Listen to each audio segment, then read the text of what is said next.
I don't know about you, but I'm feeling sick square too. Everything will be alright if you keep me next to you.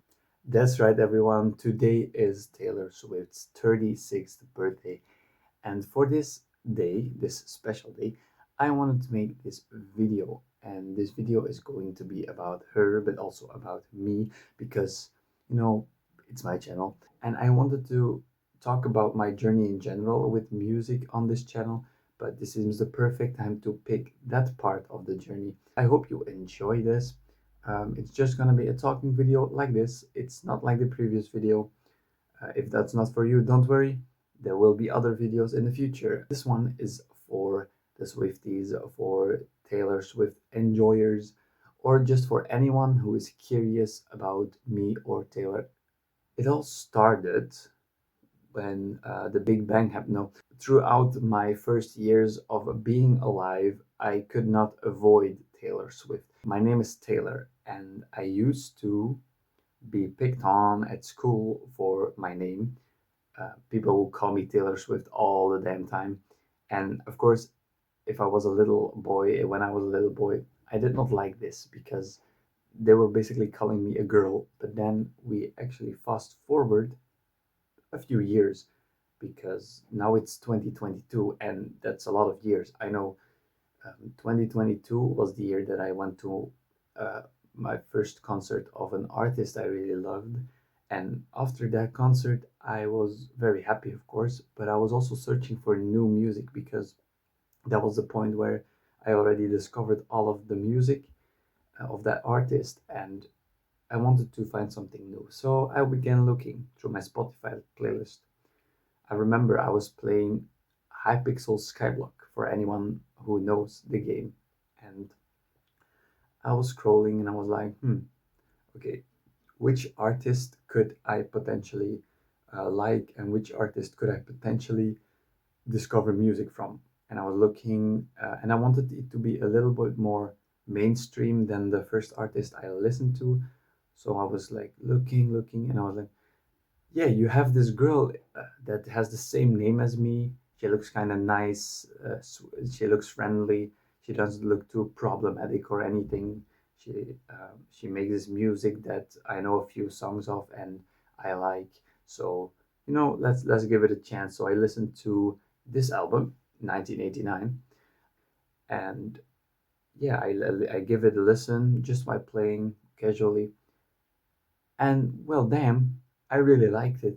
Welcome to New York, Wildest Dreams, of course, Shake It Off, which I already knew, Bad Blood.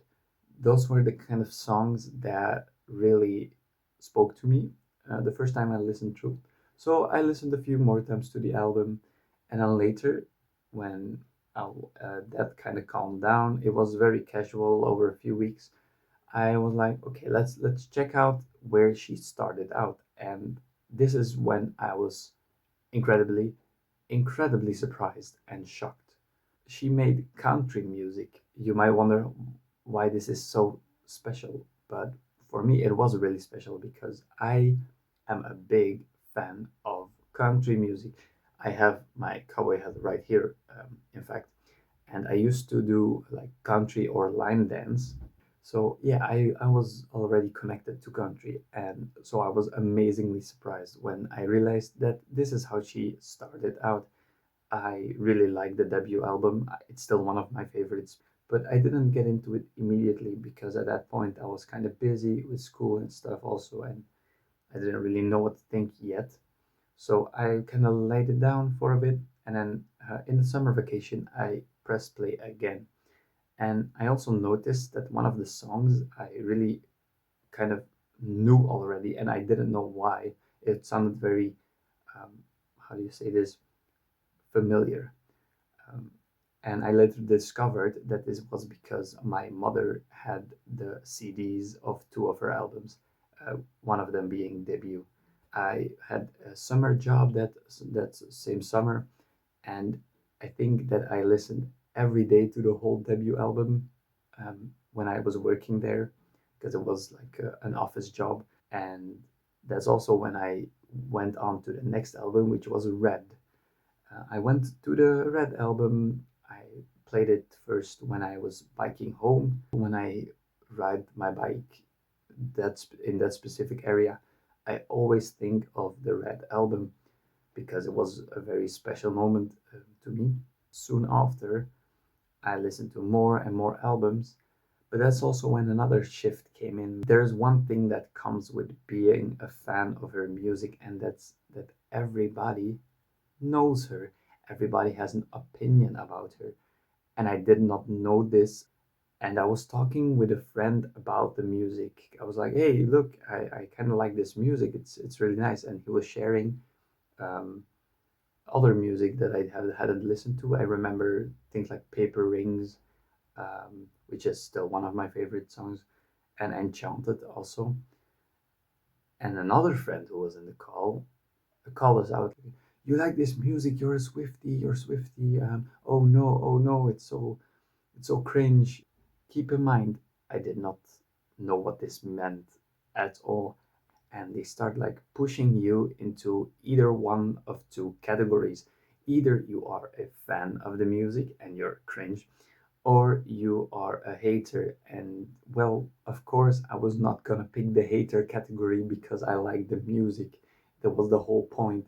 So I kind of got pushed onto like the this route of being a diehard fan, even if I wasn't really a diehard fan. And I kind of wish I hadn't let that taken over, but unfortunately, I did. So yeah, then my identity switch for the outside world became really clear. Like, oh, you like this now, and she was also getting really popular again with Anti-Hero, I think, and the Eras tour at that point because it was 2022, 2023 later.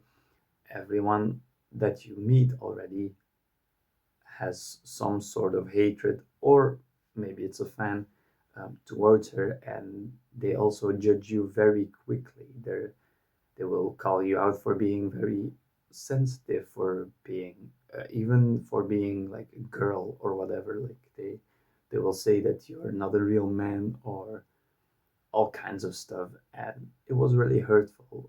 Now that I'm further into it, I don't really care anymore. I know for myself that I'm definitely a man. I once gave the advice to a friend, it doesn't matter what people think. If you listen to My Little Pony, the theme song, you know, on repeat for 10 hours, people will judge you, but it doesn't matter if you enjoy it. Of course, people will judge you, and I'm not saying that because I hate the song. It's in my Spotify Wrapped 2025, just saying. But people will hate on it because it's childish, or because, in my case, maybe it's a girl song or whatever people think.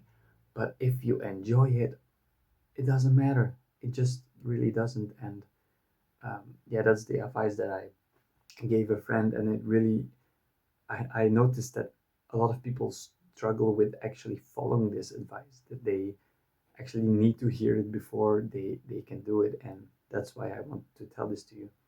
But yeah, it's something that people just do, and it's unfortunate. So I discovered album after album on a very short time frame, which is unfortunate because I really enjoyed those more casual um, slow encounters with the albums, which was way more enjoyable. This doesn't mean that I hate the music or that I don't like the other albums, but it's just the way that it presented itself to me was unfortunate when I look back on it. I wish I could have done more exploring on my own. I would have easily picked songs that fit me instead of the whole discography coming at me and just taking over. Hmm, do I really like this or did I get pushed into it? That's like a big issue that I had. But I managed to bring back that feeling I got from the first time I listened, and I was like, okay, no, I really like this music. It's not artificial, it's real. That way I could reconnect with, oh, I really like this one. I really like this one. Let it be my thing to do. Um, I don't want to do it any specific other way, just my way.